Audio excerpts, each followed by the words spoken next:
Fight சீக்வன்ஸே இல்லாத ஒரு வார் anime பார்க்கணுமா? Welcome to the video. World war 2 நடந்துட்டு இருந்த டைம்ல ஹிரோஷிமா பக்கத்துல ஒரு குட்டி கிராமத்துல வாழ்ந்துட்டு இருக்கா சுசுன்ற ஒரு இன்னசென்ட்டான பொண்ணு. சுசுவை ரொம்ப சின்ன வயசுலயே யாருனே தெரியாத வேற ஊர்ல இருக்க ஒருத்தருக்கு கல்யாணம் பண்ணி அந்த ஊருக்கே பேக் பண்ணி அனுப்பிச்சிடுறாங்க. பாவம்ல.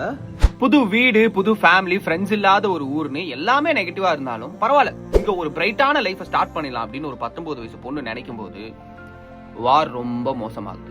வார்னால ஒரு கண்ட்ரி என்ன இழந்துச்சு அப்படிங்கறத சொல்லாம, வார்னால ஒரு சின்ன பொண்ணும் அவளோட ஃபேமிலியும் என்னென்ன சின்ன சின்ன விஷயங்கள்லாம் அவங்க வாழ்க்கையில இழந்தாங்க அப்படிங்கறத ரொம்ப ஸ்லோ அண்ட் ஸ்டெடியா சொல்ற படம் தான் in this corner of the world.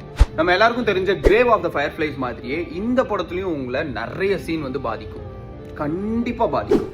In this corner of the world அப்படிங்கிற இந்த படம் வந்து கிரன்ச்சி ரோல்ல அவைலபிளா இருக்கு. 3 மணி நேரம் படம், தமிழ் டப்பிங் கிடையாது. இதை பார்த்துட்டு கண்டிப்பா எப்படி இருக்கு அப்படிங்கறத கமெண்ட் பண்ணுங்க. ஓகே.